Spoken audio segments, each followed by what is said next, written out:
وصرت ما اشوف دربي ينصرك عيني بهالعشقات ادعي ربي عاوحكم حياتي براحتك انت حبي ودفيني بلحظاتك هاتك وبحنانك. اوكي هلا خلونا نفتح الاغراض تضلوا عندنا هون. ما ضل كتير اساسا على فكره، ضل عندي بس هدول. نفتح هاد شو. اوكي هاد فستان. هلا على الصورة كان اجمل، بقى بنشوف على اللباس كيف رح يكون. بده كوي شوي. اوكي على الصورة حسيته اجمل، بس بنجرب يعني مو غلط. اوكي لا هذا الاجر. هلا بنفتحه. ولا عندنا هون شو هاد؟ كمان فستان يمكن؟ شو هاد؟ اوكي هاد بيجي هيك وتحته هي. كتير كيوت. هتقولوا لي هذا كتير كيوت قال كيوت، بس هيك كانوا كتير شفافة. اوكي بنجرب. بده كوي شوي. هذا كتير حلو على فكرة، على الصورة بجنن. خلينا نشوف على الواقع كيف رح يكون كمان. وعنا هون الزهر هاد. خلينا نشوف قماشته كمان، متخوفة من قماشته. على الصورة بين حلو، لا قماشته حلوة مبينة. اوكي هاد هيك كمان اوفرول، بس شعستهم كبار انا. هيك شوفوا بيجي على الرقبة. تحته بدنا نلبس هي لابسه يمكن الموديل كان قميص او شي ما بعرف بس مثل الكوريين عرفتوا بيلبسوا هيك تحتهم قمصان كثير هدول. فقلت بنجرب هذا الستايل بما انه حبيته الفستان اللي جاي هيك من فوق قميص ابيض والباقي اسود. ما لبسنا الستايل لسه كمان شو ما تزعل. شو هاد؟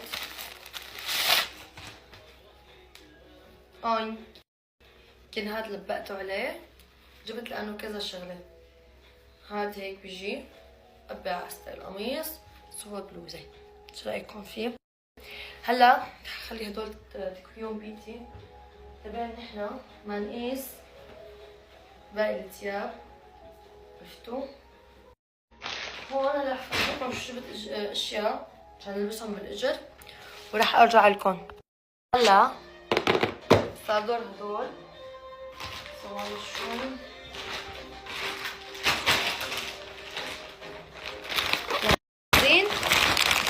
هلا انا ما بلبس يعني اول ما رح البس هذا الستايل. اوكي لانه حسيته بيلبق على الطومه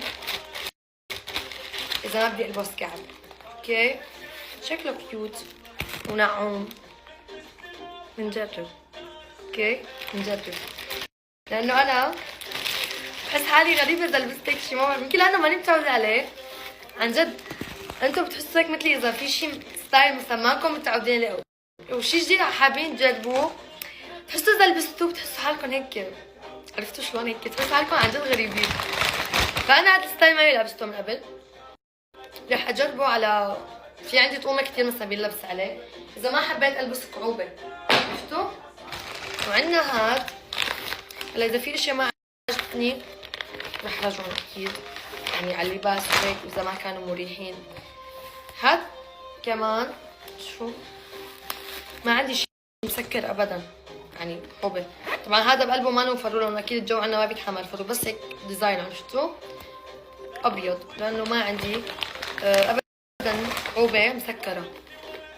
فجبت الوان هيك يعني ابيض اسود يمكن جبت اسود كمان. جبت اشياء كثيره. هذا الثاني تطلع صغار هي حسيتها مريحه لكل يوم بما انه جايتنا الصيفيه يعني. خلينا نشوف.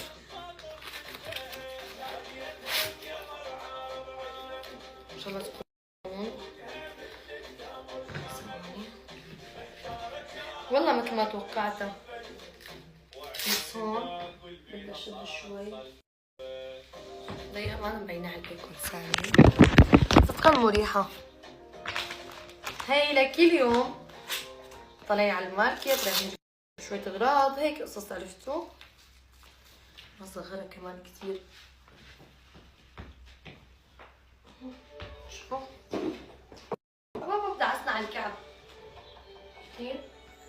عن جد ناعمة كتير ومريحة. أنا بحب ألبس هيك أشياء مريحين. أوكي في كتير صعوبة حابة أجربهم، يعني متحمسة لأجربهم شوفوا كيف رح يطلعوا على اللباس. هذا شوي هيك جريء يعني بلمحته، عرفتوا؟ كتير حاستهم دارجين كتير مو شوي. اوكي جبنا اسود. انه في بعض يعني الثياب يلبالهم هذا الستايل. بنجرب. رجعت غنيتي المفضلة.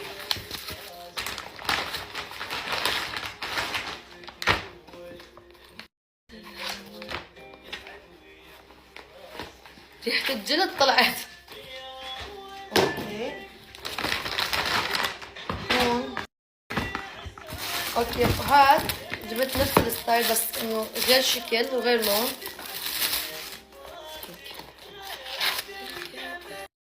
الغالي بعد حمسي لحتى نجرب. والله متحمسة كتير. بعد في اشياء بدها توصلني على الطريق لانه الطلبية قسموها على 3 تقريبا. العادة اذا كانت طلبية كبيرة بيقسموها يعني. اوكي شو هون عنا؟ اوه شوفوا لي الجمال. ماني انا ما كثير مع الكعب المبوز بس كثير دارجة موضته يعني. حبيته علي يعني عجبني. اوكي بدنا هذا اللون الفظيع بس ليش حاستها كثير طويلة. اوكي اذا كانت هيك ما حلوة 10 رح رجعها. بس لانه بدنا الوان شكل يعني على الابيض والاسود. بس هي كأنه كتير مبوزة. كان في عندي وحدة لبستها على عيد ميلاد ايهم. هي بوز بس بوزة هيك يعني ما كتير طويلة، عرفتوا هيك كتير حلوة لون بيج. كتير حبيت عليه فقلت حلو هذا الستايل فخليني اجيب منه تشكيلة يعني الوان وهيك، عرفتوا؟ اوكي شو اوه اوكي الفستان اللي جابت لي مرت عمي لونه اسود. يعني اكيد ما رح البسه اسود طبس يعني من فوق لتحت. فحسيت انه جزمه لون احمر رح يطلع عليه كثير حلو بس كانها كثير طويله ليه. اوكي رح نجرب. هلا انا ما اتوقع تطلع هالدرجه طويله يعني كثير طويله طلعت يعني. اوكي بنشوف. جبت 2 وحده احمر جلد لمير وحده لسه مو على فرجيكم اياها. اوكي خلينا نكفي اجاني اتصال. وهاي الاخيرة لون مو خمري يعني شلون جاي لون هيك. طلعوا هاد وينه؟ لا هذا بنقول له نحن دم الغزال جاي على خمري. هذا لونه مو حتى الاحمر. هلا اذكر لون. ايه الي كل لون. بكره بس تكبر بتصير تلبسي من اغراضي كمان. ماما ما عندي هاي. انت ما عندك من هاي؟ لا ما عندي. طيب اوكي هاتي هاي. شكرا. جربي هاي بكره. بكره بدك اجيب لك من هاي؟ اي بس جبني كلها. تيجي من شو صح يا عمري. في عنا هاد هيا لانه هذا لانه جلد يمكن فاعطي لون اقوى. هذا شوي هيك اخف، عرفتوا؟ فخلينا نجرب هلا. مش بدنا نقيس بالاول. نفتح ما ضل شي بتوقع. بس والله عجبتني هاي الشحاطة بجري كتير مريحة. ايه حبيتها. انتي حبيتيها؟ ايه حبيتها. انتي اهم شي تحبيها. اوكي خلينا نشوف شو بدنا نقيس اول شي. شو بدنا نلبس؟ بداية نجرب اول شي من الطقومة بمناسبة فوزي اللي هن هون. نجرب هذا والله متحمسة اني اجربه. اوكي هذا اول طقم. شوفوا هلا انا بس حسيت انه الجاكيت شوي كبير من هون، عرفتوا يعني بده هيك شوية تضييق. اما البنطلون شوفوا كتير حلو، عجبتني. هي الحركة اللي بالطقم، وكمان في عنا من ورا. كيف بدي افرجيكم اياها، استنى شوي رح ارجع هيك. شوفوا كيف الحركة بالجاكيت بين عليكم، كتير حبيتها. يعني ما عندي هيك ستايل بصراحة. اوكي طقومة عندي، بس هي الحركة كتير حبيتها فيه انا. بس الجاكيت قلتلكن حسيته كبير بده تضييق، وحبيت البس هيك هي البلوزة هيك حاليا. بس شوفوا انا حسيت حالي غريبة عن جد. شوفوا لبست هذا البيج ولبست تحته كعب ابيض يعني، والبنطلون بده تقصير كمان اذا ما لبسنا على كعب. شوفوا كيف بصير كتير طويل يعني. فشو رايكم؟ عن جد ولا مرة هيك حسيت طعم اللي بالي قده. عجبتني الحركة طلع هون، كتير حبيتها. اكتبوا لي رايكم اذا لا ولا ايه. وانا اذا تركته بصراحه بدي احس بده شويه تقصير الجاكيت، شوي مو كتير، وبده تضييق. الاكمام مناح ما بدهم تضييق ولا شيء، بس الطول حسيته كتير يعني هيك. ما بعرف كيف طلع علي الطقم، طول شوي مو كتير يعني. شايفين شغلت هيك طلعوا كيف هيك، بس مو اكتر، وبنضيق شوي. شو رايكم انتو؟ حبيته هيك باجري ولا لا؟ هو حلو ناعم على فكره، بس انا يمكن لاني ماني متعوده. فاكتبوا لي رايكم. هذا الطقم حبيت هيك انه اسود وبيج، بس انا جايبته ميديوم لانه قلت مو عندي الطقومه من هذا الماشي سمول كلهم. حسيت انه هيك صاروا على قد جسمي، قلت خلينا نكبر القياس، فجبته ميديوم. قام طلعوا كيف على الجوانب. شوفوا بدري هو اصلا مو تمام. شوفوا كتير عريض يعني، انه شي منه ولا كله كمان. حسيت هيك ما طلع علي حلو. ياما بدنا نجيب القياس الاصغر، ولبست عليه هذا هيك لنشوف. بس البنطلون ابدا ابدا ابدا ما حبيت يعني. كثير هيك حسيته نزع الطقم يعني القياس، عرفتوا مبهبط مدري كيف طالع، ما عجبني لا. بس هي اللي بجري انه حبيتها حلوه عن جد. تغيير شكل على الكعوبه على الطقومه. شو رايكم؟ اكيد ما تحته هاي البلوز، بس لاني لابستها خلص خليكي لابستي، لانه في كتير طقوم بدي البسهم. شو رايكم نجيب القياس الاصغر؟ ما حبيتوا الطقم علي؟ حبيت انا، بس البنطلون هيك يعني عن جد زعلي مرائي. ما حسيته مدري قصته بالشعر طلعوا كيف عامل هيك مدري شايفين كيف من هون القصة؟ ما بعرف، يا القصة غلط يا اما القياس طالع مدري شلون علي. هذا الطقم انا اول مرة بلبس هيك طقم تنورة وكذا. هاي التنورة فضية بصراحة. شوفوا فضية يعني هيك، ما بعرف شلون حسيت حالي كتير غريبة فيه، خاصة هاي التطعيجة اللي هيك. ما بعرف ايه دعسنا على هذا الغلط. شو رأيكم؟ عن جد حسيت حالي كتير غريبة فيه كلها، انه انا ماني متعودة على هذا الستايل او التنانير بشكل عام. هلا اصله هيك حلوة، بس هيك التكسيرة اللي تحت ما بعرف. شو رأيكم فيه انتو؟ يعني انا هيك لانه اول مرة بجرب ما بعرف. هلا الجاكيت قياسه منيح ما يكون كمان ضبي كتير. شو رايكم؟ هيك هي جربتها هيك عليه، اكتبوا لي لشوف. ما بعرف التنورة ما كتير هيك ماني مرتاحت لها، عرفتوا يعني شو الكل ما تقبلت حالي فيها ما بعرف ليش. لهاد حسيته ستايلي كتير حلو. شوفوا هلا البلوزة بس لابستها هيك يعني انه اكيد ما رح البسها تحت الطقم. شوفوا هلا باجري بمناسبة يا ابشني عم بحكي مع ربع عم فرجيها كمان، بس هلا طلعت صوتها. لا مو هيك، شو اسمه؟ امي ما بتحكي دري اساسا، بتحكي شو اسمه جدران. حسيت انه كعب على الطقم اجمل، ما بعرف ليش ما حبيت هدول انا. شو رايكم انتو؟ حسيت انه اذا لبست كعب رح يكون اجمل. بس حبيت شكل الطقم كتير عن جد كتير كتير حلو حبيته. هذا الجاكيت هو لوحده، بس انا لبقت عليه هيك بنطلون الابيض هاد، حبيته كتير. كمامه هيك حلوين غريبين، ما عندي هذا الستايل. وكمان هيك لبست تحته هيك، بحس كعب انه رح يكون اشيك انا هيك بحس. ها ربا عندي كعب اسود فيه كمان هيك فيه لمعة، شو رايك انتي؟ يعني اذا ما حبيت البس هاد بلبس عليه الكعب، بس انا حبيت الجاكيت عملها لربا، حسيت بده شوي تضييق شوي مو كتير ولا عادي؟ عملتلي ربع عادي تريكي وحسيت بده شوية تقصير. ايش في ايش صاير بينك وبين جوزك علقته هلا؟ انا عم باخذ هيك مو وقت على وبعدين شو هو حلو، بس حسيت لو بده هيك سنتين مو اكتر. شو رايكم انتو؟ انا حبيته كتير للجاكيت عن جد. شوفوا حتى هون هيك الحركة الموجودة فيه كتير حبيتها. هيك شو رايكم لشوف؟ شوفوا حسيت الكعب عن جد اجمل. شو رايكم انتو؟ الكعب هيك حسيته عطاه شيك اكتر. شو حبيت انا مع الكعب اكتر. شوفوا حسيت الكعب عن جد اجمل. شوفوا هاد هلا انا على الصورة حبيته اكتر بصراحة من الواقع. ما بعرف على الواقع ليش هيك يعني ما كنت مرتاحة فيه. حبيت جرب الكعب الاحمر، بس الكعب الاحمر شوفوا الفرق بينه وبين الاسود. شايفين؟ رح اغيره كتير هيك مبوز، ما بعرف كيف ما حبيت.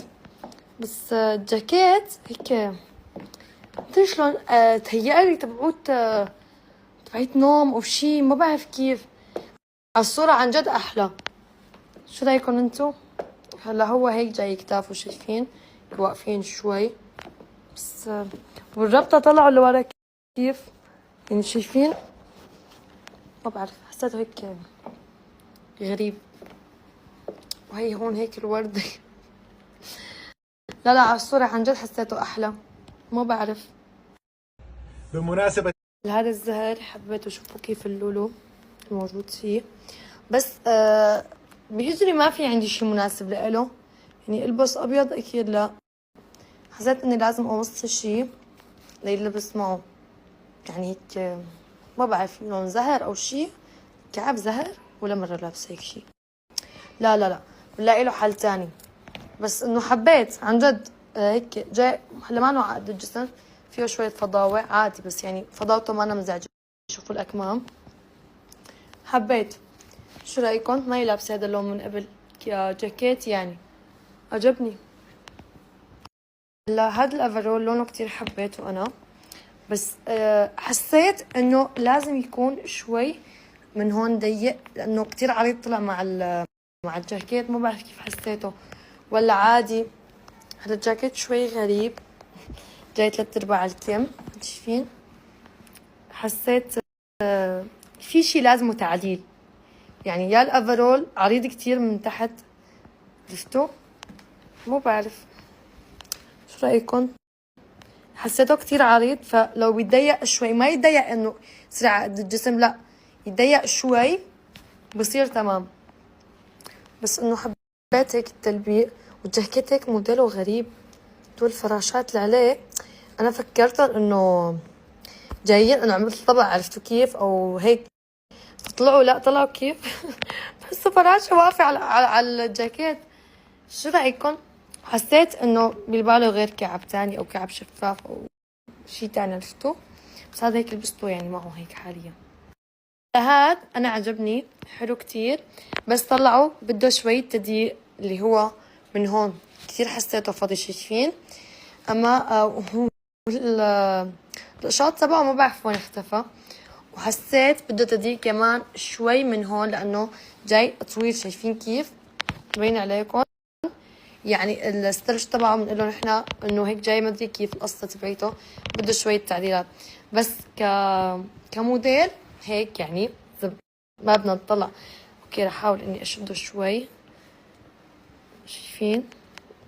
حسيته انه حلو جد، وقماشته بتجنن كتير حبيتها. حبيت الستايل انا. شو رايكم انتو؟ طبعا بالاجر طلعوا حتى بده تقصير، يعني كتير طويل هو جاي. بالاجر يعني قرر بعدين شو بدنا نلبس عليه، بس كستايل حبيته. بمناسبة شوفوا هاد كتير حبيته، بس ما تشوفوا هيك لانه ما سكر معي على الاخر. حتى حاولت فطلع في مشكلة بالسحاب، وصل بس للنص. اوكي بس انه حبيت. شوفوا بيجي هيك، حاول اظبط لكم اياه. شوفوا كيف بس اغلب الثياب حسيت بدون تظبيط عند الخياط. يعني شوفوا كيف هذا من هون هيك طلع قصته كتير طويلة مدري كيف، فكلهم بدون تظبيط. بس هو كستايل حبيت، يعني ما لابسة هيك ستايل من قبل. شوفوا القبة كيف عطته جمالية، هي لو واحدة انا لبقتها معه. شو رايكم؟ هيك هو كمان حبيت، حتى لونه هيك كيوت. شوفوا هذا الفستان. هلا انا بس عم جرب عليه هذا الكعب، انا حرجعه لانه ما حبيت ابدا تبويزة الكعب اللي فيه. بس حتى الاسود اشيك، انا بحب اللون الاسود. ايش رايكم؟ حبيت حتى الحركة اللي موجودة فيه هون كتير هيك حلو. اني طلعت عشا شي مشوار. شو رايكم؟ حتى فينا نجيب كعب احمر اذا حبينا نكسر انه ما نلبس اسود، كمان بيطلع حلو. حبيت هيك وناعم، طلعوا حتى الحركة تبعت الاكتاف. شوفوا هيك ناعومة ما كتير انه عرفتوا، ما انه اوفر كتير انه منفوخ. شو رايكم اذا جبنا له لون احمر كعب؟ مو هذا يكون اجمل، يعني احلى من هذا طبعا، بس حبيت. شوفوا لي هالفستان، شو رايكم؟ هلا انا هذا كنت مفكرة البسه على الفالنتين.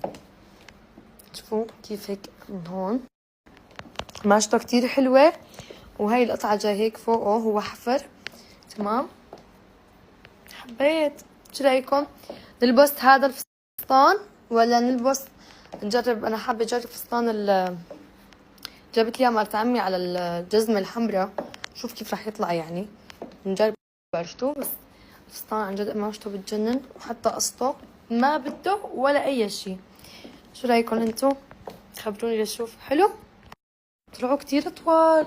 هاد لهون واصل، شوفوا هون واصل، والتاني لبست تحته كلهم، ما في داعي البس له كلهم كتير طويل.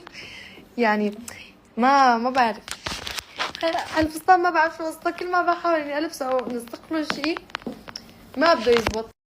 خلينا نجرب والله الكعب هذا الاسود اللي عليه. كتير الكعب الاحمر، يعني احمر الجلد طويل اكثر من الخمري، وما حبيت ولا لاي شيء رح يناسب. انا حبيت اني اجرب، بس شكله الاثنين ترتيب لانه عن جد كتير طويل كتير. بمناسبة شوفوا الاسود كيف هذا بالمره، الابيض عليه ما بعرف كيف رح احسه. خلينا نجرب الابيض، بس كمان الاسود هيك كامل ما حبيت انا عن جد. هو هذا الفستان جابت لي مرت عمي، فقلت لها خلص بدي البسه على شي مناسب او شي شغله تكون عندي، شفتوا؟ ف كنت حابه البس عليه شي احمر، بس ما حبيت ابدا، ما عجبني. مدري الاختيار بالاجر ما كان موفق. هي ما بعرف، بحس ما بعرف كيف رح يطلعوا، ما حبيت انا ابدا. شوفوا الابيض بالاجر، هلا هو حلو كتير ومريح، بس انا حسيت مو لعبة للفستان. شفتوا عليه كيف؟ يعني ما بعرف كيف حسيته. بدنا نجيب له شي تاني، جد ما